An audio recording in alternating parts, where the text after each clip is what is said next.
Olá a todos e bem-vindos de volta. Hoje estamos com Jeffrey Sachs para discutir seu artigo mais recente, Nova Política Externa para a Europa. Então seja bem-vindo de volta ao programa. É ótimo estar com você, Glenn. Bryce. Deixe-me dizer, este é um ótimo tema, já que toda a política externa da Europa parece estar bem, digamos, ultrapassada. Ela realmente não está ajustada ao novo mundo e, de fato, bateu de frente com uma parede. Mas acho que um bom ponto de partida seria: como você diagnostica a principal fraqueza da política externa europeia?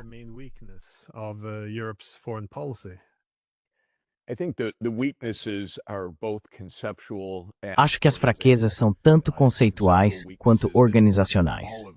A fraqueza conceitual é que toda a política externa da Europa atualmente parece estar organizada em torno da russofobia, um medo da Rússia. Eu argumento que é um medo completamente desproporcional da Rússia, uma leitura muito tendenciosa dos eventos, tanto atuais quanto passados. Uma afirmação de que a Rússia está tentando nos prejudicar e que a única resposta possível é nos abrigarmos sob o guarda-chuva de segurança dos Estados-membros. Devemos ser subservientes aos Estados-membros porque esse é nosso único interesse de segurança. Existem outros elementos na política externa europeia também, como a sinofobia, um sentimento anti-China, que é ainda menos compreensível, exceto pelo fato de ser uma característica da política dos Estados-membros, a qual a Europa tem aderido cada vez mais. Europe has increasingly subscribed. So that's the conceptual idea that Então essa é a ideia conceitual. A segurança da Europa está em grave risco de uma invasão da Rússia e todas as medidas de emergência devem ser tomadas. Devemos apoiar a Ucrânia para lutar na linha de frente contra a Rússia. Caso contrário, a Rússia pode aparecer em Paris, Berlim ou até mesmo Londres em breve. Em segundo lugar, devemos fortalecer a OTAN. Nossa aliança com os Estados Unidos está acima de tudo, mesmo que os Estados estejam ameaçando a Europa diretamente. E não por acaso, ao tentar tomar a Groenlândia. Eles ameaçam a Europa em políticas comerciais. Estão impondo acordos econômicos muito desiguais e prejudiciais à Europa. Devemos ser subservientes aos Estados Unidos. Devemos militarizar de forma dramática e rápida, a famosa militarização de 5% do PIB. Agora, líderes no Reino Unido. Fransheim, etilang estadamil, havermos pertinentes sistemas de bens-nos sócio, porque precisamos remilitarizar. social welfare systems because we must remilitarize. So the guns versus butter debate is going. Então, o debate entre armas e manteiga está pendendo para as armas. Tudo isso é o lado conceitual. O lado organizacional é que a Europa está uma bagunça em relação à velha questão: quem fala pela Europa? Kissinger disse, de forma famosa, que se ele precisasse fazer uma ligação urgente de política externa para a Europa, para quem ele ligaria? Você tem a Comissão, tem o Conselho Europeu, os chefes de Estado, tem a cacofonia de vozes por toda a Europa com debates internos. Você tem a alta representante, a vice-presidente Kaja Kallas, que é a maior russófoba, devo dizer. A Estônia é o país russófobo por excelência, e ela é a porta-voz russófoba por excelência da Europa. Ela fala pela Europa? Bem, às vezes ela está na reunião, às vezes nem está presente nas principais reuniões de política externa.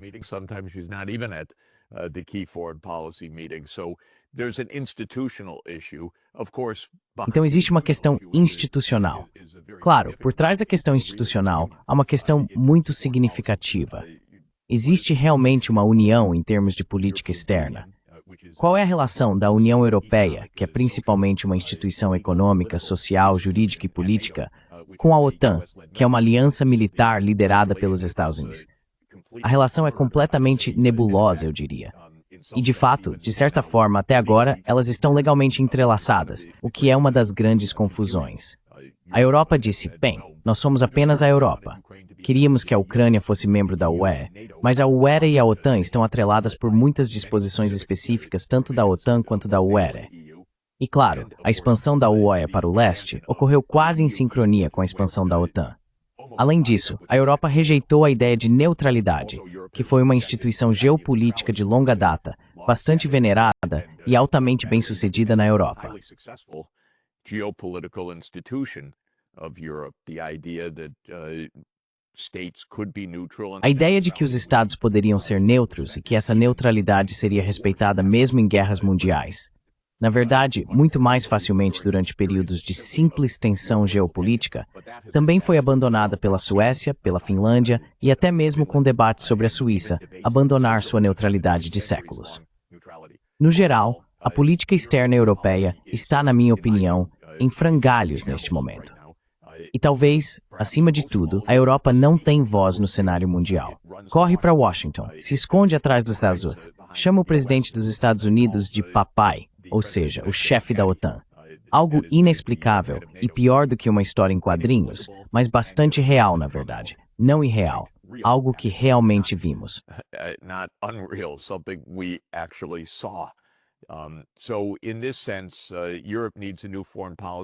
Nesse sentido, pode-se argumentar que a Europa precisa de uma nova política externa, porque atualmente ela não tem uma política externa.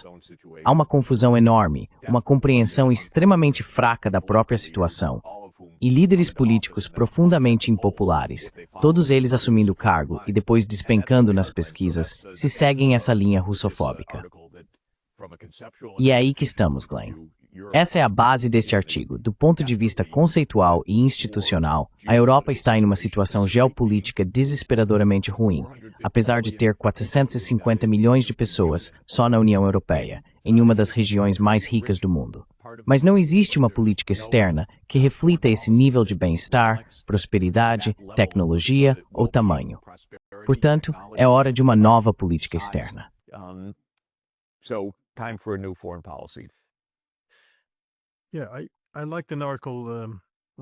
Sim, eu gostei do artigo. Foi razoável, com bastante foco na Rússia, porque em um mundo multipolar, você presumiria que a diversificação seria necessária para não se prender demais apenas aos Estados Unidos. Em um mundo multipolar, dado que os Estados vão exigir mais e poderão oferecer menos, já que agora tem outras prioridades, é isso que o resto do mundo parece estar fazendo, com exceção da Europa. Mas, novamente, o motivo, na minha opinião, é o mesmo pelo qual chamam o Trump de papai, ou aceitam esse status de vassalo, ou esses acordos comerciais terríveis. Eles dizem, bem, estamos em conflito com a Rússia, precisamos da América, temos que sacrificar tudo por isso. Mas você realmente encontra, ou é recebido por muitos desses líderes. Pessoas como Macron e Starmer reconhecem a preocupação genuína da Rússia sobre a expansão da OTAN, que é isso que motiva suas ações. Ou eles realmente acreditam que a Rússia está buscando invadir toda a Europa.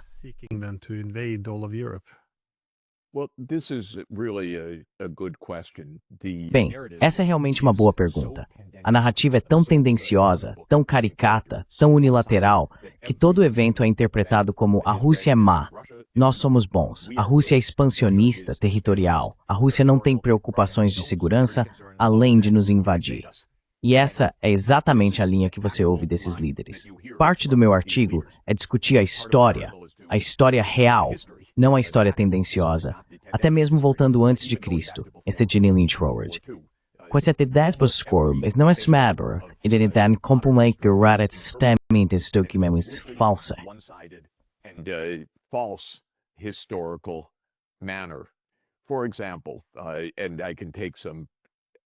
Por exemplo, e posso citar alguns momentos obviamente controversos, o tratado entre a Alemanha de Hitler e a União Soviética de Stalin em 1939, que dividiu a Polônia, o acordo Molotov-Ribbentrop, é tomado ao pé da letra como prova de que, veja, a União Soviética foi pérfida e eles dividiram a Polônia, e isso iniciou a Segunda Guerra Mundial. A história é completamente diferente e muito mais interessante, que é o fato de que Stalin tentou por muitos anos se aproximar da Grã-Bretanha e da França para formar uma aliança contra a expansão nazista, e foi constantemente rejeitado pelas potências ocidentais. Portanto, não era que o Ocidente estivesse tão desesperado para lutar contra Hitler. O fato é que, na Grã-Bretanha, havia um grande debate contra quem deveríamos lutar.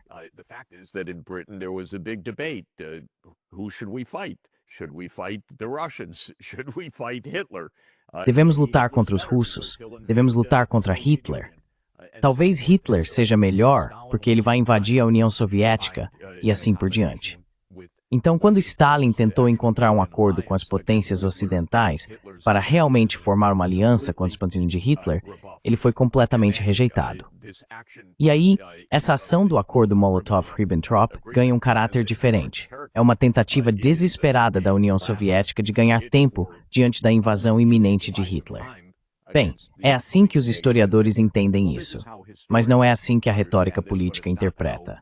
É um evento antigo, mas faz parte do folclore de que a Rússia virá nos pegar. Depois da Segunda Guerra Mundial, é parecido.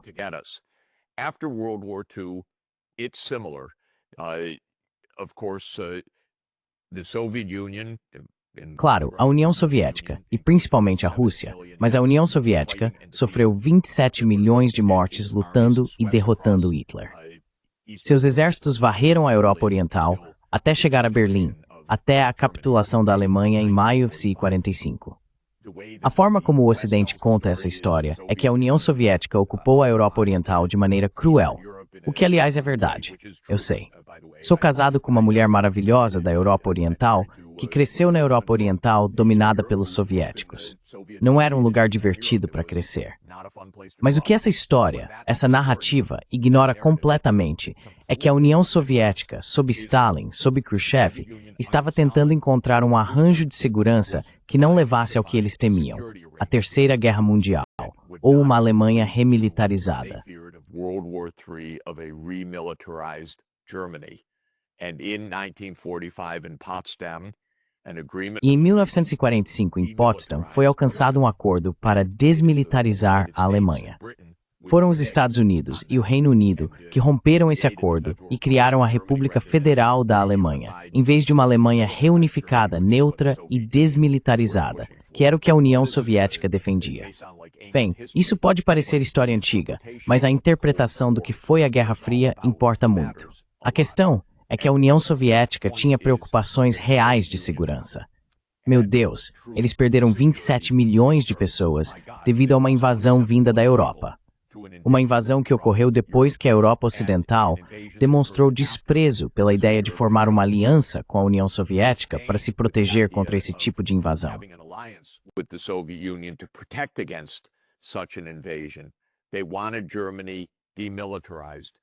Eles queriam a Alemanha desmilitarizada. Muitos pensadores e líderes dos Estados Unidos também queriam isso. George Kennan, o grande estadista dos Estados Unidos após a Segunda Guerra Mundial, uma espécie de decano da Escola de Relações Soviética, defendeu durante toda a década de 1950 a neutralização da Alemanha. Uma Alemanha neutra e desmilitarizada acabaria com a Guerra Fria. Mas seguimos pelo caminho militarista. Bem, eu entrei nessa história em 1989 e 90 em nível pessoal, porque estava envolvido com a liderança soviética e depois com a liderança e a liderança ucraniana.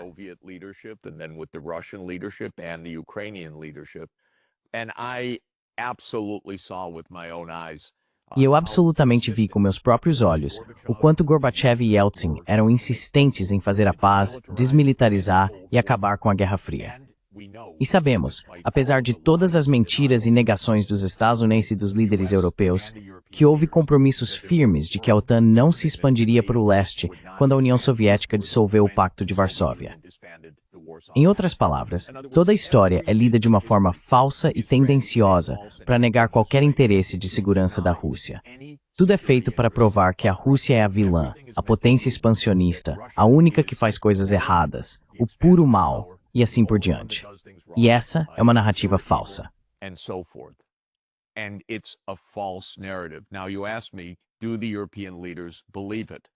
Agora, você me pergunta, os líderes europeus acreditam nisso? Claro, ninguém sabe. Eu não conheço Scholz e não conheço Starmer. Eu conheço Macron. Ele me disse em particular, sim, é a expansão da OTAN, foi isso que provocou a guerra. Mas publicamente ele diz o contrário. Então eu o considero não confiável e não honesto pelas minhas próprias interações. Sinto muito em dizer isso. É algo duro, talvez seja algo óbvio para as pessoas, que é claro que políticos mentem. Mas quando você ouve cara a cara, sim, é o alargamento da OTAN, você está absolutamente certo. Foi isso que provocou isso. E depois a política externa é completamente oposta. É bastante perturbador. Porque essa é a razão pela qual essa guerra continua. Eu conheço outros líderes na Europa que também dizem uma coisa em público e outra em particular. Prefiro não nomeá-los, mas também tenho essa experiência. But I also have that experience. And then there are leaders in Europe who E então há líderes na Europa que realmente falam a verdade e estão certos. Viktor Orbán é um exemplo disso. E ele é desprezado em Bruxelas e também em Londres, Paris e Berlim. Mas Viktor Orbán tem dito a verdade sobre a Rússia, a Ucrânia e o Ocidente o tempo todo. Ele acompanhou tudo. Ele conhecia as provocações. Ele sabia dos perigos da expansão da OTAN. Ele tem dito a verdade, mas é completamente rejeitado, isolado e acusado de tudo que se possa imaginar por seus colegas europeus. Então, qual é o entendimento profundo deles? Não sei se eles têm algum, mas eu mesmo vi a situação. Mais importante ainda, vejo a completa imprecisão do que é dito, com grandes consequências. Isso não é apenas uma prova de história. É uma questão de saber se haverá paz ou guerra na Europa.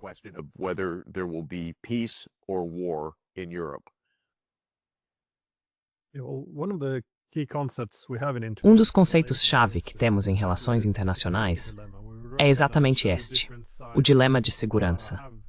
Reconhecemos que os diferentes lados frequentemente têm preocupações defensivas e acabam entrando em conflito porque interpretam tudo o que o oponente faz como possivelmente ofensivo. Agora, no seu artigo, você também escreve sobre a Guerra de Inverno da Finlândia. Achei isso interessante, porque quando o presidente finlandês Sauli Niinistö se encontrou com Trump, ele disse mais ou menos que a Rússia não pode ser apaziguada, ela precisa ser confrontada.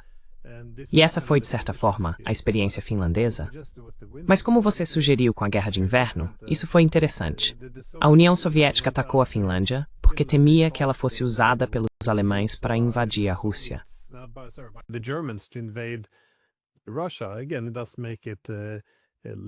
Novamente, isso não torna a ação legal, nem significa que se deva apoiar o que os soviéticos fizeram, mas foi uma ação defensiva, do ponto de vista deles. E, de fato, os finlandeses se aliaram a Hitler na invasão da União Soviética. Então essa é minha grande preocupação. Todas as lições históricas erradas parecem ter sido aprendidas, porque a verdadeira solução ali era a neutralidade. E uma vez que optaram pela neutralidade, tiveram uma paz incrível com os soviéticos e depois com a Federação Russa. Mas agora vemos essa lição errada sendo aplicada a outros. Agora estamos falando sobre a China. Não devemos cometer o mesmo erro com a China, assumir que eles são pacíficos. Temos que mais ou menos pular essa parte e tratá-los como estamos tratando a Rússia. Isso é apenas insistir em narrativas erradas e políticas muito perigosas.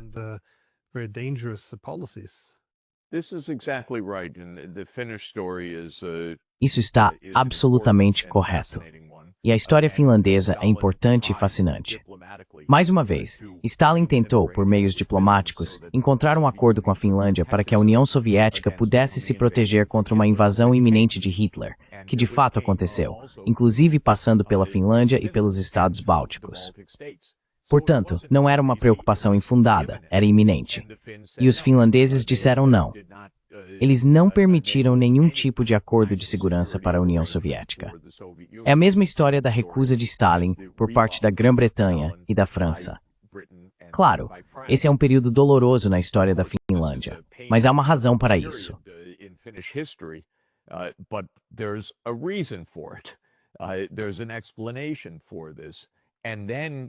Há uma explicação para isso. E então, quando a guerra termina, a Finlândia se torna neutra. Isso às vezes é chamado de finlandização, significando que ela era subserviente à União Soviética. Mas isso na verdade não é o caso. Ela era apenas neutra para não representar uma ameaça militarmente, como um ponto de entrada para a OTAN ou um ponto de entrada para uma Alemanha remilitarizada ameaçar a União Soviética ou a Rússia novamente. E Stubb é um tolo ou profundamente desonesto. Eu não o conheço e não sei qual das duas opções é, mas se ele dissesse nem que fosse uma pitada da verdade, ele estaria dizendo exatamente o oposto do que diz todos os dias.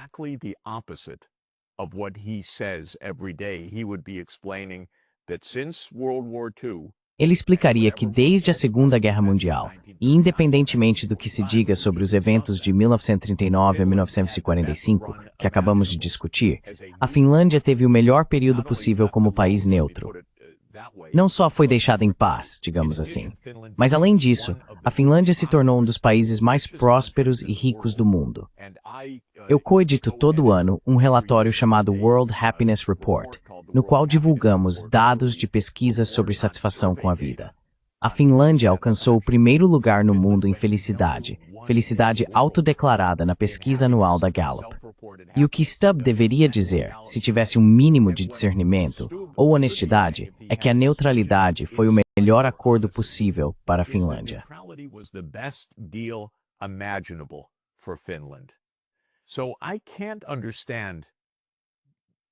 Então, na verdade, eu não consigo entender do que se trata isso.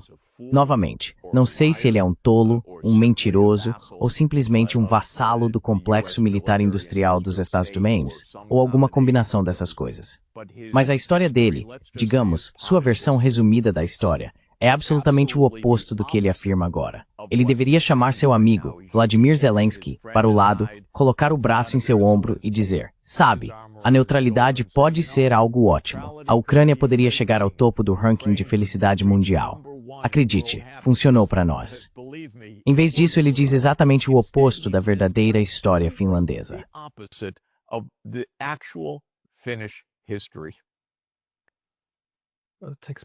Isso me leva à minha última pergunta, que é, imagino, a tese do seu artigo. Qual deveria ser a nova política externa da Europa?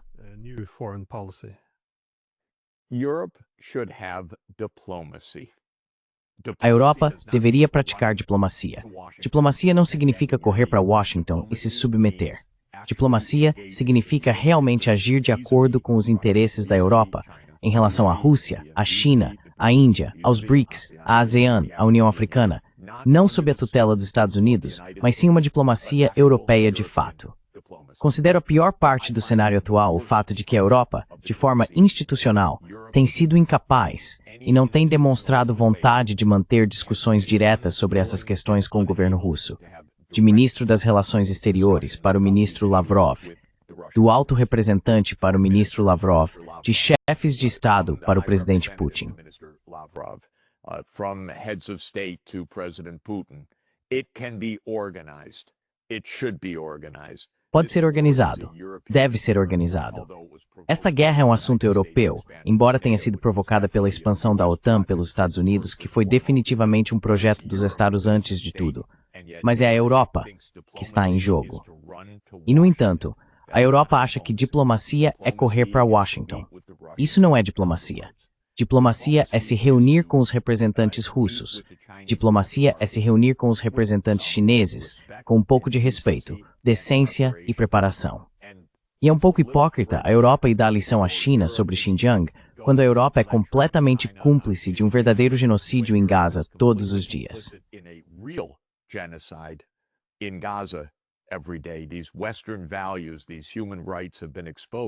Esses valores ocidentais, esses direitos humanos, foram expostos como meros instrumentos de guerra narrativa, nada de real.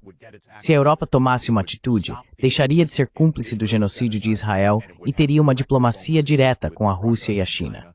E essa diplomacia seria baseada em entendimento mútuo e respeito mútuo pelos interesses de segurança. Antes de tudo, isso está no cerne da diplomacia. Concordo muito com John Mearsheimer, nosso amigo, sobre isso. No centro de tudo, primeiro está a segurança. Mas o caminho para a segurança é através da diplomacia. Entender os interesses de segurança do outro lado, não os denegrindo, minimizando, ignorando ou deturpando.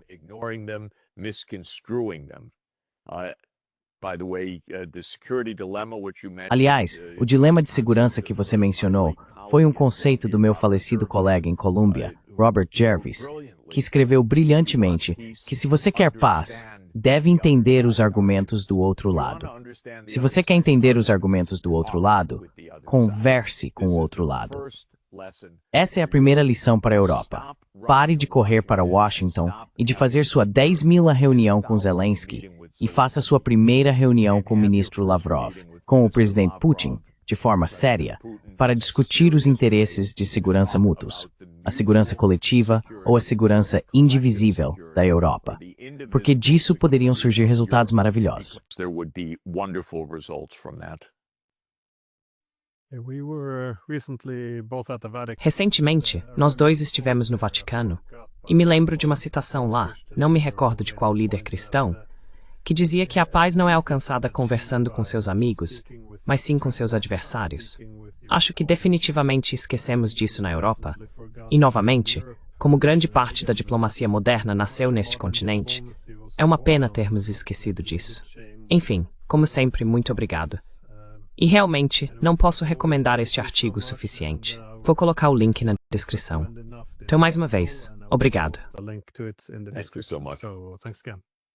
We'll be Estaremos juntos em breve. Muito obrigado. Tchau. Bye.